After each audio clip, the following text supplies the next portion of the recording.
फल कैसे फटता है या फिर वो कैसे पकता है, देखिए। अच्छा, ये मैं आपको दिखा रहा हूँ। ये फटा हुआ पका हुआ, ये देखिए, ये इसका फल था, है ना। अच्छा ये वाला, हाँ ये वाला देखिए, हाँ। खड़ा खड़ा है, ये फट गया इसे, इसके अंदर था ये। अच्छा, ये जैसे है ना, ये भी फल बनेगा, इसके अंदर ऐसा वाला होगा। वो देखिए फल, थोड़ा आप जूम करके दिखाइए। अच्छा वो फल है। हाँ वो फल है, देखिए। अरे इसमें भी वो फूल बंद हो गया ऊपर वाला। नहीं, मेरा कहने का मतलब इसको भी जरा भी आता है, इसको रूट काड़ा। ये काड़ा है, वो जो फल में है ना जी, वो पूरा काड़ा है। और एक फल देखिए, वो बड़ा हो गया है। अच्छा, देखिए वो बड़ा हो गया। हाँ वो जूम करके दिखाइए, देखिए। पूरा काड़ा के अंदर होता है क्या वो फल अंदर जो है वो फ्रेश होगा, उसमें काड़ा नहीं होगा। ये लगभग लगाने के बाद 2 महीना बाद फूल आना शुरू हो जाएगा जी। और वो 2 महीने से लेकर के 4 महीना कंटिन्यू आपका वो फूल आएगा, फल आएगा, पकेगा और भूमि में बैठेगा। 4 महीना फूल फल आएगा और बैठ। सबसे पहले मखाना के लिए आपको वो ज़मीन जो है वो चेक करना होता है। अच्छा, ये मिट्टी, हाँ मिट्टी चेक करना होता है। मिट्टी आपका उसमें ज़्यादा मात्रा में बालू नहीं होनी चाहिए। अभी जैसे मैंने इधर आया नेपाल में, इसको चेक किया तो इसमें बालू मिक्स है। एज ए टेक्नीशियन मैं बता रहा हूँ आपको कि मुझे पानी ज़्यादा चाहिए था और पानी की वजह से ये फसल थोड़ा थोड़ा बिगड़ गया मेरा जी, क्योंकि पानी सही मात्रा में नहीं दे पाए, क्योंकि इसको शीतल रहना चाहिए ये जी। अच्छा, ठंडा, ठीक है, पानी ठंडा होना चाहिए। पानी ज़्यादा होगा तो ठंडा होगा, पानी अगर कम होगा तो ये जो आपका घाम जो गिरता है, नेपाली में घाम बोलते हैं, तो वो घाम की वजह से पानी गर्म हो जाता है। नमस्ते, म माझा गरे।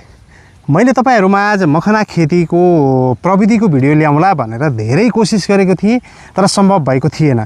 तपाईहरु प्रश्न गर्नुहुन्थ्यो मखाना के हो भनेर, मखानाबाट के पाइन्छ भन्ने कुरा, त्यो सम्पूर्ण कुराहरु पनि अहिले म तपाईलाई भन्ने नै छु। साथै आज मसँग चाहिँ मखाना खेतीको एकजना टेक्निशियन हुनुहुन्छ। उहाँ नेपाली अत्यन्तै कम बुझ्नुहुन्छ, म हिन्दी थोरै बोल्छु। ठिकै छ, अब हाम्रो कम्बिनेसन कस्तो हुन्छ त्यो कुरा चाहिँ भरे तपाईले हेरिहाल्नुहुन्छ हैन। सर्वप्रथम उहाँलाई स्वागत गरौँ। नमस्ते जी। ठीक है जी सर, बहुत अच्छा है। आपका परिचय दीजिए ना। मेरा परिचय, मेरा नाम जाकिर हुसैन हुआ और मैं कटिहार बिहार से हूँ जी। यहाँ नेपाल में मखाना खेती के लिए मैं आया हूँ और कृष्ण भट्टराई के साथ बात हुआ मेरा। तो अभी जैसे वो बता रहे थे कि मैं रोमानिया का वीज़ा कैंसिल कर दिया, तो इससे पहले परिचय नहीं थी, फिर आपस में मिले जुले तो बात शेयर होती है एक दूसरे में। उसी तरीके से शेयर हुआ कि भाई मैं रोमानिया जा रहा हूँ, ऐसा ऐसा है। बोले ठीक है, मैं इधर नेपाल आया था, तो हम लोग इधर तो मखाना खेती होता है। कटिहार डिस्ट्रिक्ट पड़ता है मेरा। अच्छा, बिहार में डिस्ट्रिक्ट जी। और कटिहार डिस्ट्रिक्ट सीमांचल एरिया पड़ता है और पूरे इंडिया में सबसे ज़्यादा मखाना उत्पादन कटिहार पूर्णिया डिस्ट्रिक्ट यानी सीमांचल इलाके में होता है जी। क्योंकि मान के चलिए कि जैसे बरखा आता है, आप लोग नेपाली में बरखा बोलता है, बाढ़ वगैरह जो आता है, तो सीमांचल पूरा एरिया डूब जाता है। अच्छा, नेपाल की पानी से, बारिश की पानी से पूरा डूबने की वजह से उधर के किसान जो है वो धान या फिर मकई जो अदर फसलें होती है तो उनमें काफ़ी ज़्यादा नुकसान होता है जी। ये पानी उसको आके डुबा देती है, फिर खेत में सड़ जाता है। किसान काफ़ी परेशानियों का सामना करना पड़ता है। कई किसान तो मतलब आत्महत्या भी कर लेता है क्योंकि इतना लागत लगता है खेती में, फिर वो वापस नहीं मिलता है तो वो कोई रास्ता नहीं बचता उसके पास। तो बहुत ज़्यादा पानी होने की वजह से किसान सीमांचल के लोगों ने ये प्रोजेक्ट देखा, इसको मतलब शुरू किया। अच्छा, मखाना खेती को जी। तो इसमें सीमांचल में बहुत अच्छे तरीके से ये मखाना खेती किसानों को लाभ देने में बहुत ज़्यादा मदद किया। अच्छा लाभ हुआ, अच्छा बेनिफिट हुआ ये मखाना। अच्छा, धान मकई से ज़्यादा इसमें लाभ है। जी जी, बेनिफिट है। क्यों लोगों ने छोड़ ही दिया धान लगाना, मकई भी बहुत कम हो गया है। आप एक बार हमारे सीमांचल अगर जाएंगे कभी, आपको लेके चलिए ना, हम तो जा रहे हैं देखने के लिए, लेके चलिए। एक बार चलेंगे आप तो आपको दिखाएंगे कि किस तरीके से हमारा बिहार की जो सीमांचल जो एरिया है किस तरीके से डेवलप हो रहा है जी। और लोग कैसे कैसे मतलब मखाने में किस तरीके से मतलब मगन है।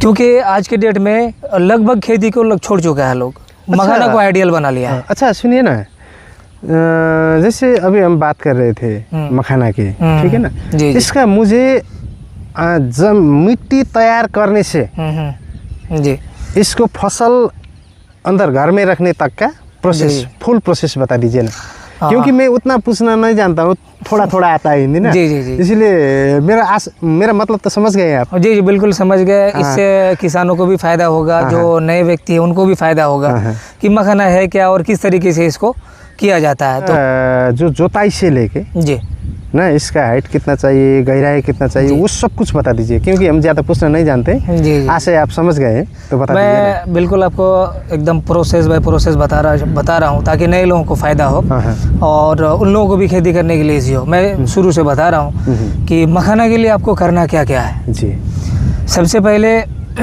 मखाना के लिए आपको वो ज़मीन जो है वो चेक करना होता है। अच्छा, ये मिट्टी? हाँ, मिट्टी चेक करना होता है। मिट्टी आपका उसमें ज़्यादा मात्रा में बालू नहीं होनी चाहिए। अभी जैसे मैंने इधर आया नेपाल में, इसको चेक किया तो इसमें बालू मिक्स है जी।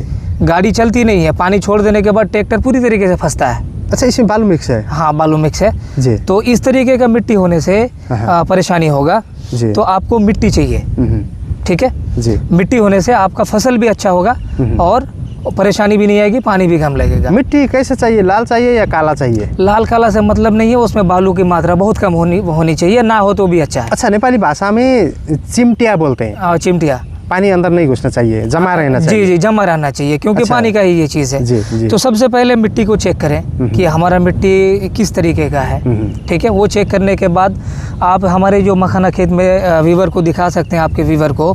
ये जो मैंने बांध बांधा है, ये ठुलो बांध बांधा है ना, ठुलो। हाँ, ये लेबर से संभव नहीं था।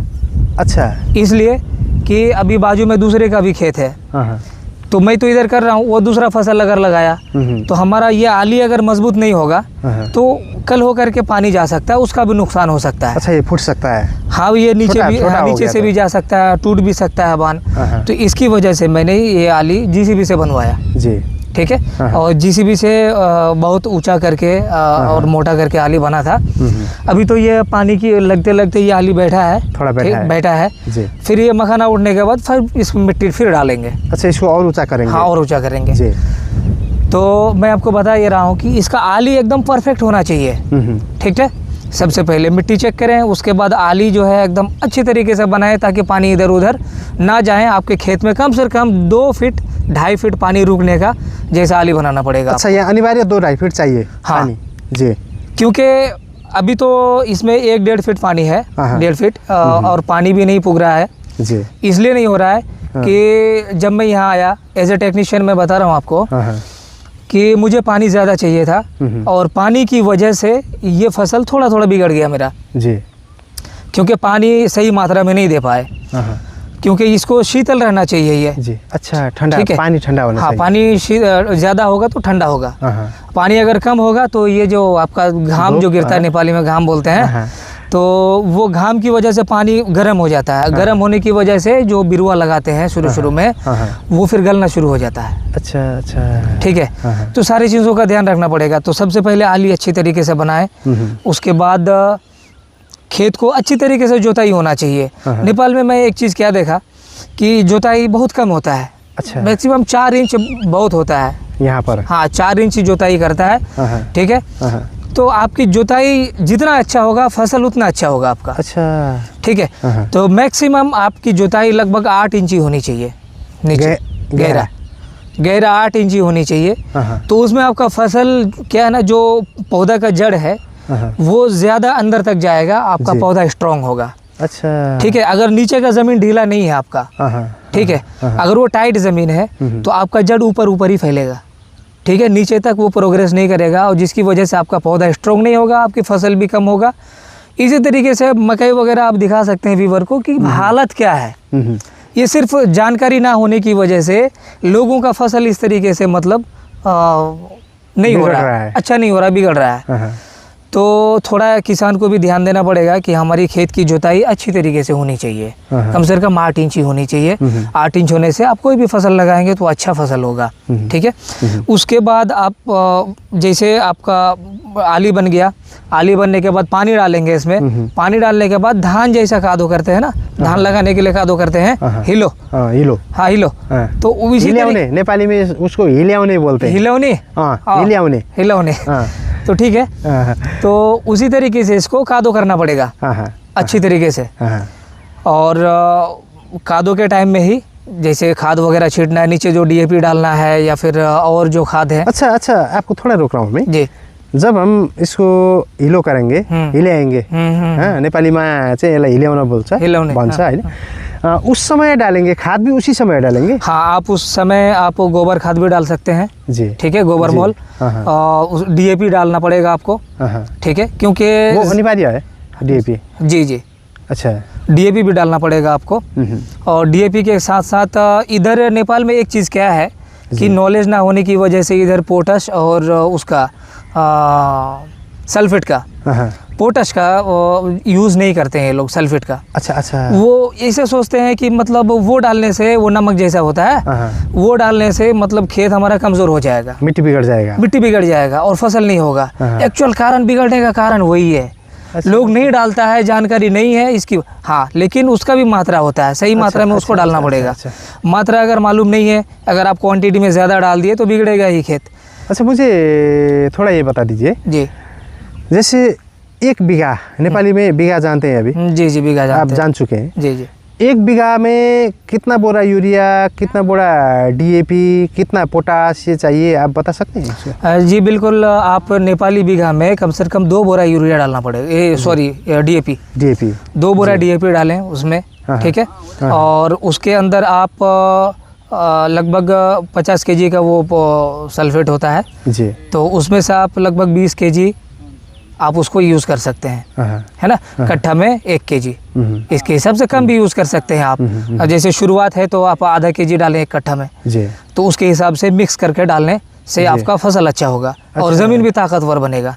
अच्छा, इसका पीएच पावर देखना पड़ेगा मिट्टी का? मिट्टी का ऐसा लगाने के लिए आप चेक कर सकते हैं, आपके पास अगर सुविधा है तो आप चेक कर सकते हैं, और नई सुविधा है तो आप गोबर मोल वगैरह डाल के, शुरू में मोल डाल के इसको अच्छी तरीके से खेत को बना सकते हैं। तो पानी वगैरह डालने के बाद, खादो करने के बाद खाद वाद डाल दीजिए, जो नीचे डालना, डीएपी, आपका सल्फेट, पोटाश, ये सब मिला करके डाल दीजिए। उसके बाद एक खादो हो गया, उसके बाद 4-5 दिन आपको वेट करना पड़ेगा, पानी डाल के छोड़ देना पड़ेगा, और मशीन भी बंद रखना पड़ेगा, मोटर वगैरह पानी नहीं डालना पड़ेगा। अच्छा। जो पानी डालना है एक बार डाल दीजिए, और पानी साफ करने के लिए छोड़ देना पड़ेगा आपको, ठीक है। पानी इतना साफ हो जाए ताकि नीचे का मिट्टी जब दिखने लगे। अच्छा, जो नेपालीमा म भन्छु तपाईलाई, किनभने हाम्रो दर्शकहरूलाई पनि भन्नुपर्छ, हामीले नेपालीमा पनि भन्नुपर्छ। जस्तो हामीले हिल्याउँछौँ, ल्याएर त्यो चाहिँ मलहरू सबै हामीले लगाइसक्छौँ, त्यस पछाडि पानी राखेपछि 5-7 दिन त्यसलाई जमाएर एकदम सेतो हुन पर्यो, पानी तल भुइँ देखिन पर्यो, जी, ठीक है, बोलिए।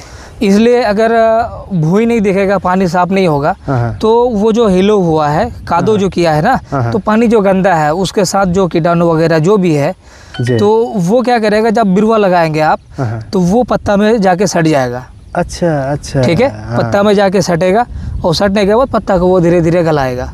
उसको डिस्टेंस कितना होना चाहिए बिरवा का? एक बिरवा का कम से कम आपका 2 फीट डिस्टेंस होना चाहिए, 2.5 फीट। अच्छा, एक बिरवा का 2.5 फीट डिस्टेंस चाहिए। जैसे ये एक बिरवा इधर लगा है, मैं आपको दिखा रहा हूँ, ये गाछ देखिए, जैसे एक गाछ इधर लगा है, ठीक है, दूसरा गाछ उधर है। अच्छा, वो फूल की तरह, वो फूल दिख रहा है। अच्छा, एक फूल इधर है, तो ये बीच में 2.5 फीट का डिस्टेंस लगभग होगा जी।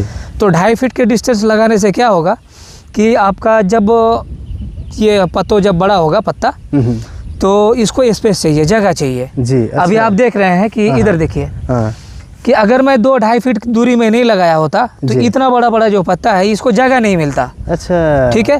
और जगह ना मिलने से आपका जो फल है, जो फूल है, वो एकदम छोटा छोटा आता है, आपका फसल में वजन नहीं होगा। क्योंकि छोटा छोटा फल होगा तो आपको प्रॉफिट भी नहीं होगा।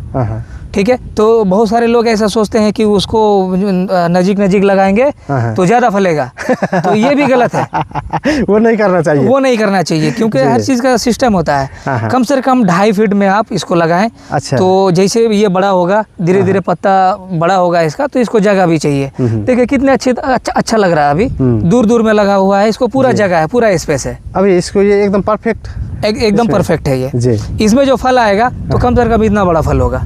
अच्छा अच्छा, ठीक है। हाँ। और कई फल फूट भी गया है उधर, मैंने देखा। ठीक है, वो हम बाद में पानी के ऊपर तैर रहा है। ठीक है, वो बाद में देखेंगे। इसका अभी थोड़ा जड़ तक ही जा रहे हैं हम।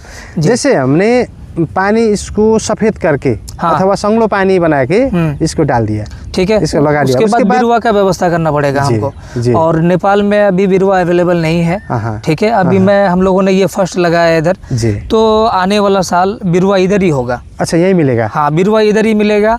अगर किसी को चाहिए होगा तो वो हमसे इधर आके संपर्क कर सकता है, ठीक है। हम उसको लगाने का तरीका भी बता देंगे, बिरुवा भी अवेलेबल करवा देंगे, ठीक। तो आपको बिरुवा चाहिए, जैसे नेपाल के लोग अगर लगाएंगे तो उनको जानकारी है नहीं, तो बिरुवा हम तैयार करके उसको देंगे, ठीक है। जो आप और कृष्ण सर का जो टीम है, जी, उनको बिरुवा देगा, आइडिया देगा, सब कुछ देगा। जी जी जी जी। तो हम लोग एक अच्छी सोच की तरह आगे बढ़ रहे हैं, ताकि नेपाल में एक नया प्रोजेक्ट, एक बड़ा प्रोजेक्ट बन के उभरे और नेपाल के किसानों को फ़ायदा हो, और नेपाल सरकार भी इससे मतलब अच्छा बेनिफिट नेपाल सरकार का भी हो।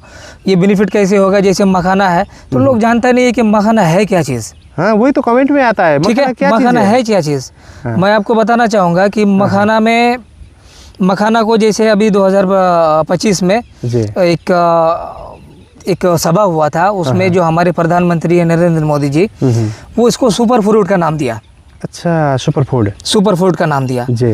तो मैं आपको बताना चाहूँगा कि मखाना सिर्फ मखाना बोलने के लिए नहीं है, ये हमारे शरीर में पूरी तरीके से काम करता है। अच्छा, ताकत के लिए हो, इसमें प्रोटीन भी है, कैल्शियम है, मैग्नीशियम है, फास्फोरस है, आयरन है, पोटेशियम है, फाइबर है, और विटामिन की बात अगर करें तो इसमें कुछ मात्रा विटामिन B1 थायमिन का भी है जी, विटामिन B2 भी है, उसके बाद विटामिन B6 भी है।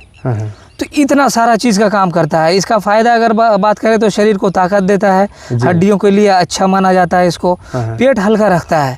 अच्छा। लोग तो पेट के लिए परेशान रहता है, गैस हो गया, ये हो गया, वो हो गया, कब्ज हो गया, और बहुत सारी परेशानी। उसके बाद कम तेल और कम कैलोरी वाला स्किन भी आपको ये प्रदान करता है। अच्छा, ठीक है। आपके ये चेहरे के लिए भी मतलब गजब काम करता है, ग्लो, गजब का ग्लो है। हाँ, गजब का। लेकिन हम पैदा तो करते हैं इधर, खेती तो करते हैं, लेकिन लोग यूज नहीं करता है, क्योंकि इसका बेनिफिट पता नहीं है लोगों को, जानता नहीं है कैसे खाएं वही पता नहीं है। पता नहीं है।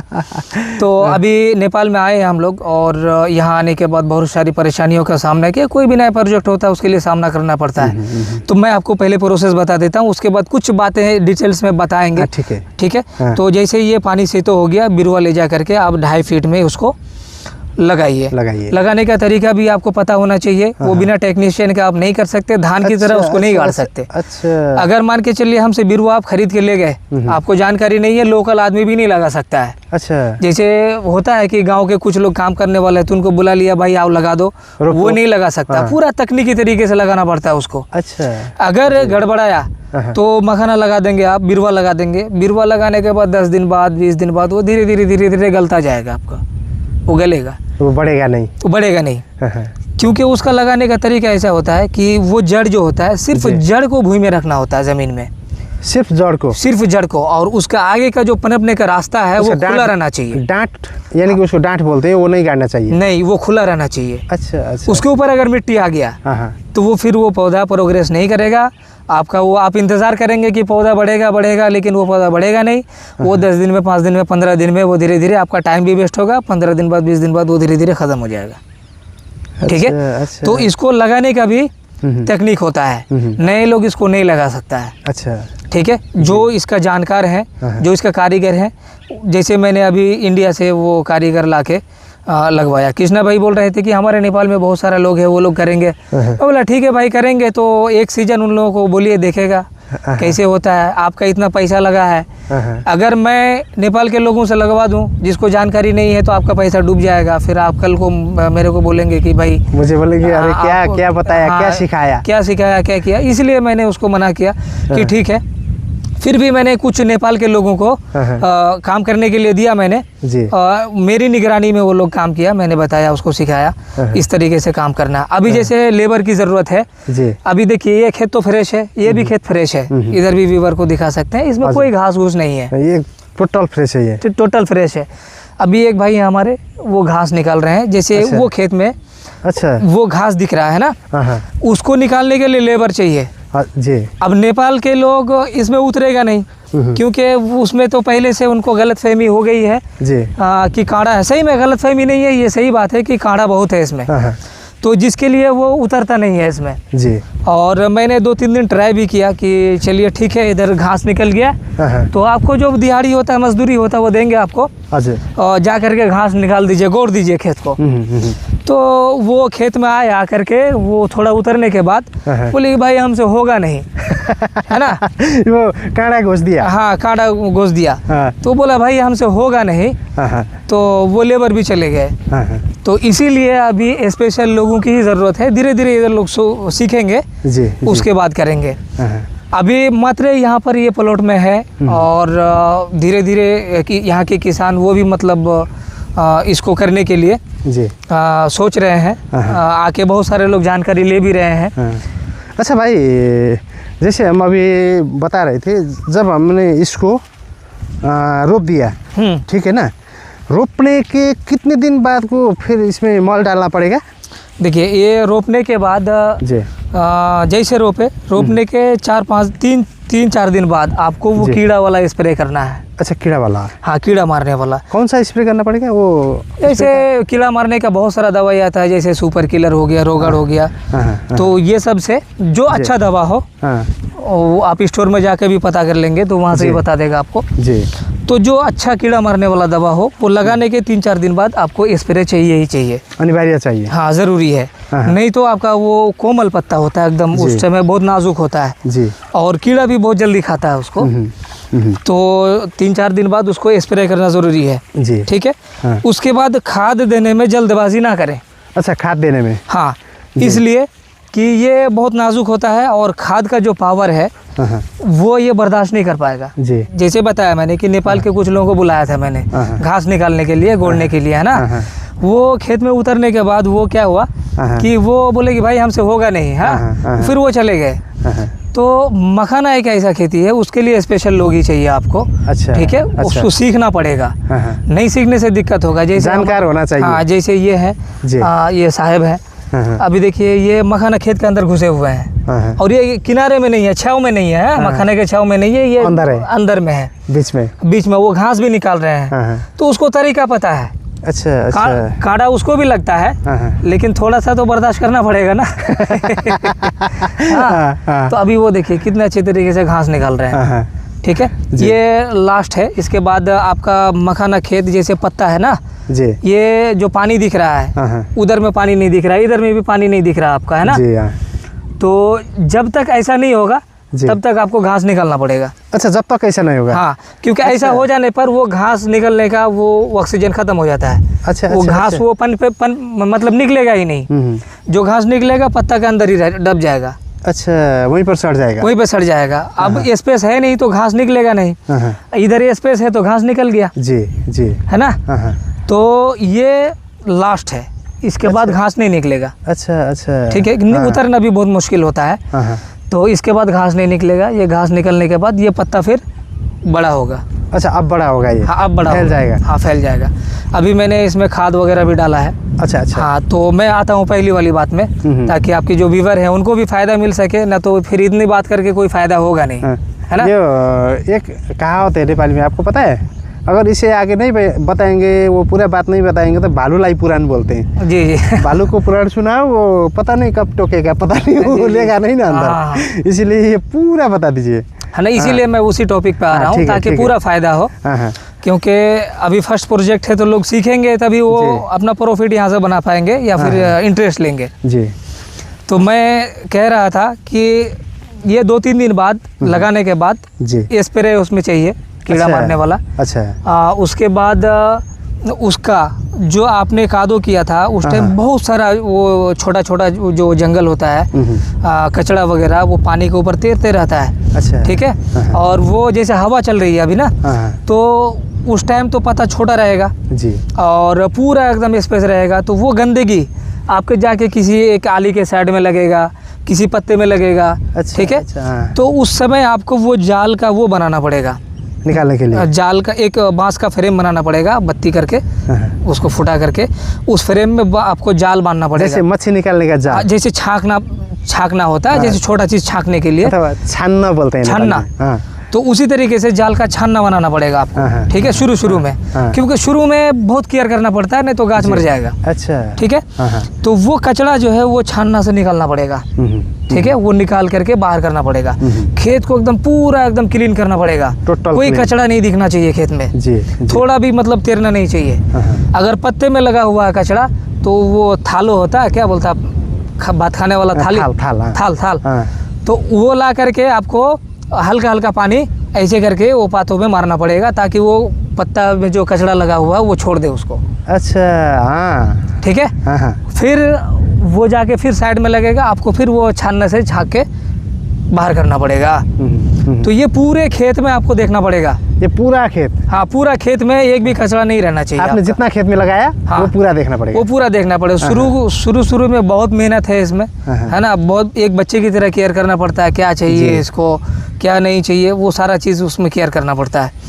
तो इस तरीके से 2-3 बार स्प्रे करें, उसको समय समय पे छानते रहें, पानी मारते रहें, ताकि पौधा क्लीन रहे आपका। जी। उसके बाद आपका जब जड़ लग जाए माटी में, नया पत्ता जब देने लगे, ठीक है, लगने के बाद नया पत्ता जब देगा तो आपको वो दिखेगा कि ये नया पत्ता आ रहा है ना, जैसे ये नया पत्ता, अभी तो ये बड़ा हो गया। अच्छा, ऐसा ही नया पत्ता आएगा। हाँ, जो ये पत्ता है ना, ये हाँ ऐसा ही पत्ता आएगा। हाँ, ऐसा ही मतलब वो पत्ता आएगा, लेकिन उस टाइम लाल पत्ता आएगा। अच्छा, छोटा रहता है लाल। ना। हाँ। तो वो पत्ता जब नया आ जाएगा, आपको ऐसा लगने लगेगा कि मेरा पौधा लग गया है। अच्छा। और नया पत्ता दे दिया है। ठीक है।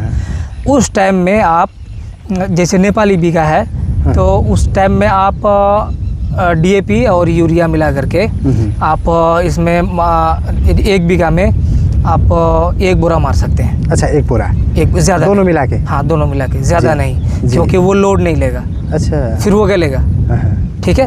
तो पहली बार कम देना है खाद जी। ठीक है। उसके बाद फिर आपका मखाना और प्रोग्रेस होने लगेगा, आपको दिखेगा, रिजल्ट दिखेगा कि किस तरीके से हो रहा है। तो जैसे नया पत्ता है, खाद दे दिए, खाद देने के बाद फिर आपको स्प्रे मारना पड़ेगा, कीड़ा मारने वाला। अच्छा, कीड़ा मारने वाला। जी। हाँ, कीड़ा मारने वाला स्प्रे करना पड़ेगा।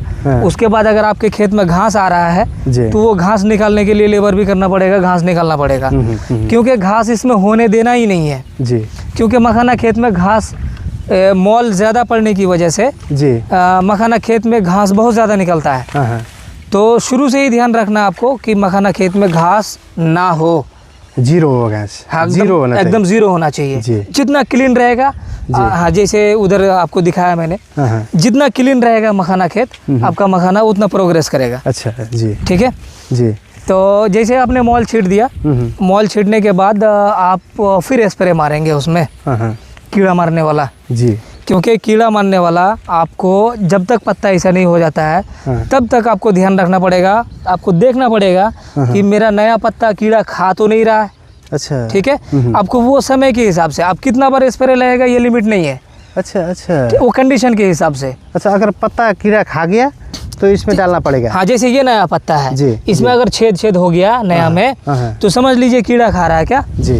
तो उस समय आपको कीड़ा वाला स्प्रे मारना पड़ेगा। अच्छा। कीड़ा मारने वाला स्प्रे। तो वो कंडीशन के हिसाब से आपको स्प्रे मारना पड़ेगा, वो फिक्स नहीं है कि 4 बार की 5 बार। ठीक है। अच्छा। तो उस तरीके से वो स्प्रे मारना पड़ेगा। और खेत में कई एक बार क्या होता है कि आपके पौधे में बीमारी भी लग जाता है। जी। ठीक है। मैं आपको दिखाता हूँ, ये पत्ता देखिए। अच्छा, ये वाला पत्ता देखिए। तो ये इसमें बीमारी हो गया था। अच्छा। ठीक है। ये पत्ता देखिए, ये पत्ता और ये पत्ता देखिए, फर्क है ना। जी। तो ये पहले वाला पत्ता है, ये बाद में आया है। अच्छा, इससे पहले ये जो बड़ा पत्ता है, हाँ, ये बाद में पहले वो आया है। हाँ। तो ये पत्ता बिगड़ गया था जी, पूरी तरीके से। जी। तो इसमें पत्ता गलने की बीमारी होती है या फिर और भी दूसरी बीमारी होती है जो पत्ता सिकुड़ जाता है, ठीक है। तो वो सब समय से वो पत्ता देखिए, वो पत्ता थोड़ा थोड़ा सिकुड़ा हुआ है। अच्छा वो, हाँ वो देखिए, वो जो ये पत्ता ना, ये वाला, हाँ जी जी ये जी, सेंटर वाला, जी सेंटर वाला, जी वो पत्ता देखिए थोड़ा थोड़ा वो बिगड़ा हुआ है। तो ये पूरा बिगड़ गया था, इस पे फिर मैंने स्प्रे मारा उसको सुधार करने के लिए जी। तो फिर ये बहुत हद तक नहीं, लगभग 90% ये सुधार हो गया है। अच्छा, अभी 90% ये 90% सुधार हो गया है, हाँ, ठीक है। हाँ। अगर ये बीमारी नहीं होता तो इधर जो दिख रहा है मखाना, इधर जो दिख रहा है ये भी ऐसे ही होता है। अच्छा, हाँ, ठीक है। हाँ। और दूसरी बात, मखाना बिगड़ने का कारण मैं आपको बता रहा हूँ कि नेपाल में लगभग दो महीने से खाद नहीं था, मॉल नहीं था, और मुझे उस टाइम में खाद देना बहुत ज़रूरी था। अच्छा, तो तो हमको 2 महीने तक खाद नहीं मिला नेपाल में। अब इंडिया से खाद नहीं ला सकते बॉर्डर से, इलीगल हो जाएगा। तो मैं इधर कृष्णा भाई, हम लोग बहुत ज़्यादा परेशान हुए कि भाई अभी खेत में खाद चाहिए और खाद है नहीं। आपका अवित्ता मोड़ जो बड़ा बड़ा शहर बताया जाता है नेपाल में, इधर झापा में, इधर में कहीं भी आपका ना यूरिया था ना DAP था 2 महीने से। आखिर किसान करेगा क्या? इतना जो लागत लगाया तो ये पैसा तो डूबना तय है। अगर टाइम पे खाद नहीं मिलेगा, टाइम पे फसल को वो सारी चीज़ें नहीं मिलेगी तो ये तो डूबना तय है। तो मैं यही कहना चाहूँगा कि किसानों के लिए सुविधा के लिए सोचा जाए, विचार किया जाए। यहाँ की सरकार से यही अनुरोध है। बाकी इसी तरीके से टाइम टू टाइम आपको स्प्रे वगैरह में ध्यान देना पड़ेगा, ठीक है। उसके बाद हम यहाँ हैं, अगर कोई चीज़ की दिक्कत होगी तो आप हमसे संपर्क कर सकते हैं, हम आपको गाइड करेंगे, बताएंगे। तो ये प्रोसेस होता है। अच्छा, और पानी आपको कंटिन्यू सुमित चलाना पड़ेगा, पानी कम नहीं होना चाहिए। अच्छा, पानी का मात्रा जब आप बिरवा लगाएंगे उस टाइम से वो धीरे धीरे बढ़ता रहेगा। जैसे जैसे पौधा बढ़ेगा आपका पानी का मात्रा भी बढ़ेगा। अच्छा भाई, ये पानी का ट्रीटमेंट भी करना पड़ेगा? नहीं, पानी का ट्रीटमेंट नहीं करना पड़ेगा। पानी आपको पानी क्वालिटी चेक करना पड़ेगा जी। वो जी। कैसे कि वो एक होता है कि आप देख रहे हैं कि पानी चल रहा है और एक दिन बाद देख रहे हैं कि पानी बहुत ज़्यादा लाल हो गया। अच्छा अच्छा, है ना, आयरन जिसको बोलते हैं पानी में, वो पीला पीला हो जाता है। ऐसा पानी आपका मखाना को नुकसान करेगा। अच्छा, वो नीला नीला होना चाहिए, सफ़ेद होना चाहिए पानी? हाँ, पानी एकदम साफ होना चाहिए। हाँ जी, जी। ऐसा बोरिंग ऐसा जगह ना गाड़िए कि जहाँ आयरन वाला पानी निकलता हो या पीला पीला हो जाता है। एक दिन बाद पानी पीला हो जाता है, लाल हो जाता है, वो तो फिर बिगड़ जाएगा। हाँ, वो मखाना बिगड़ गई। एक खुट्टी है मेरा उधर। अच्छा, बिगड़ा हुआ है? हाँ, वो बिगड़ गया है वो पानी की वजह से। अच्छा, पूरा एकदम वो क्या बोलता है, बर्फ जैसे होता है, जम जाता है, वैसे आयरन जमा हुआ पूरा। अच्छा, तो ऐसे में वो आपका प्रोग्रेस नहीं करेगा। अच्छा भाई, जैसे ये अभी जो हम फसल लगाए हैं, ये कितना महीने से ये फूल देना चालू करता है, शुरू करता है? ये आपका फसल जैसे हम लगाने के लगभग 2 महीना बाद, अच्छा, ये आपका फूल फल देना शुरू हो जाएगा। एक पौधा से कितना फल आएगा? लगभग 8, 9, 7। अच्छा, एक पौधे से? अगर ज़मीन अच्छा है आपका, आपने अच्छा सब कुछ अच्छा किया है तो 10 भी आ सकता है, 12 भी आ सकता है। अच्छा, ज़मीन कैसा है उसमें डिपेंड करेगा। हाँ, आपने किस तरीके से मोल डाला, आपका तरीका क्या रहा, ज़मीन में कितना पावर है, उस हिसाब से आपका फसल भी होगा। अच्छा भाई, और दूसरा बात, ये अभी जो हम फूल देख रहे हैं, ये फूल फूला हुआ है। हाँ, ये फूल है ना। हाँ, इसमें ये गुटी किधर लगेगा, दाना किधर लगेगा इसका फल? जस्ट देखिए, वो जो पिंक कलर का फूल है ऊपर जो दिख रहा है, ठीक है, वो फूल धीरे धीरे बंद हो जाएगा। अच्छा, वो बंद हो जाएगा। फिर फूल के नीचे वाला हिस्सा जो है ना, जो काड़ा काड़ा दिख रहा है, जी जी जी, वो फिर फूलेगा, ऐसे गोल होगा। अच्छा, उसी में दाना आएगा अंदर, गोटी गोटी उसी के अंदर होगा। अच्छा, गोटी। ये कोई लगा हुआ है फल? फल लगा हुआ है, इसमें उतर करके आपको दिखाना पड़ेगा। जैसे अभी ये खेत के अंदर घुसे हैं जी जी, वो तो फूल दिख रहा था आपको। अरे टूट गया, कोई बात नहीं, वो फिर आ जाएगा नया पत्ता। अच्छा जी, वो फूल बंद हो जाएगा। देखिए वो देखिए फल, थोड़ा आप जूम करके दिखाइए। अच्छा, वो फल है? हाँ, वो फल है, देखिए। अरे इसमें भी वो फूल बंद हो गया ऊपर वाला। नहीं नहीं नहीं, मेरा कहने का मतलब इसको भी जरा भी आता है, उसको रूट काड़ा। ये काड़ा है, वो जो फल में है ना जी, वो पूरा काड़ा है। अच्छा अच्छा, वो हाँ जी जी। अच्छा, उसी में दाना लगेगा? अब उसी के अंदर दाना होगा, उसी के अंदर ना, उसी के अंदर। देखिए, और एक फल देखिए, वो बड़ा हो गया। अच्छा, वो देखिए, वो बड़ा हो गया। हाँ, वो जूम करके दिखाइए, देखिए। पूरा काड़ा के अंदर होता है क्या वो फल फल अंदर जो है वो फ्रेश होगा, उसमें कांटा नहीं होगा जी। बाहर जितना भी है इसका गाछ का जड़ छोड़ के हाँ। हर जगह कांटा मिलेगा आपको। अच्छा अच्छा। पत्ता का नीचे भी कांटा है, पत्ता का ऊपर भी कांटा है, पत्ता का डंडी में भी कांटा है, अच्छा, जहाँ कांटा है हर जगह कांटा है। जी, तो जी। वो फूल बंद हो जाएगा और धीरे धीरे वो फूल भारी होगा, नीचे बैठेगा, वही फूल फल बन जाएगा। अच्छा, इसको ना ये फल परफेक्ट होने में अथवा ये पाकने में कितना समय लगेगा? ये पाकने में अभी ये कहीं कहीं पक भी गया है। अच्छा, पक भी गया कहीं? हाँ, कहीं कहीं पक गया। देखिए वो फल, देखिए एक गाछ में इतना अच्छा फल है। अच्छा, ओहो, वो एक देख- गाछ में। ये देखिए। हाँ, अच्छा, ठीक है ठीक है। और इसमें 2-3 फूल भी आया हुआ है। हाँ हाँ। तो वही फूल में फल लगता है। अच्छा, वही फूल में। हाँ, वो फूल बंद हो जाएगा, वो धीरे धीरे भारी होगा हाँ। और वो पानी के नीचे बैठ जाएगा। अच्छा, वो क्योंकि वो डांट तो उसका जो रूट है वो तो नहीं थामेगा, नहीं थमेगा। इसलिए वो गिर जाएगा। हाँ, वो गिर जाएगा। ये फल लगने के कितने समय बाद पाकेगा? कितना दिन, कितना महीना? ये लगभग लगाने के बाद हाँ। 2 महीना बाद फूल आना शुरू हो जाएगा। जी जी। और वो 2 महीने से लेकर के 4 महीना कंटिन्यू आपका वो फूल आएगा, फल आएगा, पकेगा और भूमि में बैठेगा। 4 महीना फूल फल आएगा और बैठते रहेगा। नहीं बिगड़ेगा फिर पकने के बाद? नहीं बिगड़ेगा मिट्टी वो। में? नहीं बिगड़ेगा वो। अच्छा, हाँ। नहीं बिगड़ेगा। उसको फिर कैसे कलेक्ट करें? हाँ, उसको कलेक्ट करने के लिए अभी जैसे ये डंडा से जी, ये जी। पत्ता हटाया, हाँ हाँ। तो उसका एक वो बनाना पड़ता है, जैसे बांस है, अच्छा। एक लाठी की तरह होगा, उसमें ही वो सरिया होता है ना, लोहा हाँ, का। हाँ हाँ हाँ। तो वो सरिया का ऐसे करके बनाएगा, ऐसे करके लाठी के अंदर डाल के, नेपाली में उसको अंकुशे बोलेंगे। अंकुश है। हाँ। हाँ, वैसे बनाना पड़ेगा। और वो अंकुशों को वो जड़ में डाल के वो अच्छा। गाछ उठा देगा। अच्छा, ठीक है, हाँ, गाछ हाँ। उठा करके उसको साइड कर देगा। जी गाछ जी, को जी। 10 गाछ उठाया, 5 गाछ उठाया और गाछ को साइड कर दिया। हाँ, हाँ। वो बीच का जगह फ्रेश हो गया। हाँ। तब वहाँ भूमि में ऐसे ऐसे पानी के नीचे हाथ मार मार के वो गोटी जो है वो जमा करेगा। अच्छा, गोटी गिरेगा वहाँ पर? हाँ, भूमि में जाएगा तो वो झरेगा? हाँ, अच्छा, वो बैठा हुआ रहेगा जमीन में, पानी के नीचे। ऐसे सोरना पड़ेगा? हाँ, ऐसे सोरना पड़ेगा उसको, ओहो, ऐसे करके। ओहो। वो पानी के अंदर बैठ के ऐसे ऐसे सोरेगा उसको, ऐसे ऐसे। वो भी जब पकेगा ना, हाँ कृष्ण भाई को बोलिएगा, उसको फोन करो। हाँ जी, जी। उनको फोन करो, हम आ जाएंगे, वो दिखाएंगे। जी जी, बिल्कुल ठीक है? व्यूअर को दिखाएंगे। हाँ, क्योंकि ये जरूरी है। हाँ, नेपाल और में तो बहुत जरूरी है। वो छाकने का बांस का ही बनता है। अच्छा। जैसे वो भूमि से ऐसे ऐसे करके जमा करेगा तो उसके हाँ। साथ कादो भी होगा, मट्टी भी होगा, हाँ, कचड़ा सब भी होगा। होगा। हाँ। तो वो बांस का एक बनाया हुआ रहता है। ठीक है, उसके अंदर फिर उसको डालेगा, डाल करके उसको ऐसे ऐसे पानी में साफ करेगा। अच्छा, हाँ, साफ करके फ्रेश हो जाएगा तो फिर उसको निकालेगा। उसको बेचने के लिए सुखाना पड़ेगा फिर? हाँ, नहीं बेचने पड़ेगा? के लिए हमको नहीं सुखाना पड़ेगा, किसान को नहीं सुखाना पड़ेगा। जैसे खेत से निकाला पानी से, और वो पानी से निकाल के ही नाप तोल के उसको बेच देना पड़ेगा। बेच दिया? हाँ। अच्छा, कच्चा ही माल बिक जाएगा? कच्चा ही माल बेचना है। लेकिन अभी परेशानी इस बात की है, कृष्ण भाई अभी बता रहे थे हाँ। नेपाली में, हाँ, हाँ। कि इसको निकालने के बाद ले जाना, इसको बेचना बहुत ज़्यादा परेशानी है। हाँ, हाँ। तो मैं यही कहना चाहूँगा कि ये नेपाल के लिए अच्छा प्रोजेक्ट हो सकता है। लोग, किसान इसमें अच्छा प्रॉफिट कर सकते हैं। वो सीखेंगे, अच्छा करेंगे तो खुशहाली होगा, नेपाल भी खुशहाल होगा। क्योंकि हर किसी को रोज़गार चाहिए, रोज़गार के लिए लोग बाहर जाते हैं, विदेश जाते हैं, नेपाल छोड़ के। मैंने देखा कि नेपाल में प्लॉट ज़मीन ऐसे खाली पड़ा हुआ है, कोई करने वाला नहीं है, सिर्फ धान लगाते हैं लोग।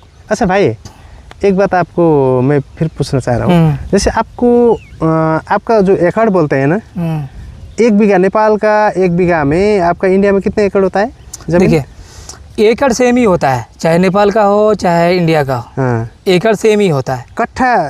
कट्ठा बीघा अलग अलग होता है। अच्छा, हाँ। ठीक है। हाँ। आप देखिए, किशनगंज जिले में 50 डिसमिल का 1 बीघा होता है। अच्छा अच्छा। ठीक है। हाँ। और हमारे कटिहार में वो 84 डिसमिल का 1 बीघा होता है। अच्छा, यहाँ का 1 बीघा वहाँ कितना होता है आपके यहाँ? 2.25 बीघा। 2.25 बीघा। हाँ, और ये किशनगंज जिला में ये 3 बीघा होता है। अच्छा, 2.25 बीघा आपके कटिहार का ही बात करेंगे। हाँ। आपके वहाँ 2.25 बीघा में अथवा यहाँ का 1 बीघा में अगर फल इससे अच्छा होगा, आप 90% ये ठीक है बोल रहे हैं। हाँ। ठीक है ना, अगर 100% फल आ जाए, नहीं तो 95% फल आ जाए, तो कितना आना चाहिए 1 बीघा में? नेपाली 1 बीघा में मैं नेपाली का ही बताता हूँ, क्योंकि मैं अच्छी तरीके से इसका कैलकुलेशन समझ जान चुका हूँ। हाँ। तो नेपाली की बात करें, अगर आपका फसल अच्छा हुआ, ठीक है, ज़मीन अच्छा है, फसल अच्छा हुआ आपका, तो 1 बीघा में आपका कम से कम 14 कुंटल निकलेगा आपका। 14 क्विंटल। 14 कुंटल। अगर धान का फसल किया होता है, धान का खेती किया होता है, तो कितना निकलता धान? धान आपका नेपाली में 80 मन बीघा, लगभग 80 मन 90 मन होता है लगभग मैक्सिमम लोग इधर नेपाल करीब के 1 लाख का धान। 1 लाख का धान। अगर ये 14 क्विंटल निकला तो कितना होगा इसका? 14 कुंटल इसका रेट वो फिक्स नहीं होता है, ये बड़ी लमसम? तेज़ी से ऊपर भी जाता है, बड़ी तेज़ी से डाउन भी होता है। अच्छा, ठीक है। हाँ। लेकिन अगर आपने समय के हिसाब से सही टाइम में लगाया है हाँ, और फर्स्ट टाइम ही निकालेंगे हाँ। तो आपको रेट इसका 200 रुपये केजी भी मिल सकता है, 250 रुपये केजी भी मिल सकता है, अच्छा 300 रुपये केजी भी मिल सकता है आपको, अच्छा, समय के हिसाब से। समय के हिसाब से। यानी कि अगर बताया जाए तो 20,000 25,000 कुंटल आपका निकल आराम सकता से है जाएगा। अगर आपने सही टाइम पे लगाया है। तो मुझे बताइए कि धान और इसके बराबरी हो सकता है क्या? कभी नहीं हो सकता है। नहीं। इसीलिए तो हम पूछ रहे थे, तो जी, अंदर जी। तक जाके पूछे। जी। अच्छा भाईजान, अभी थोड़ा टाइम भी अब हमारा थोड़ा कम है, जी जी ठीक है ना।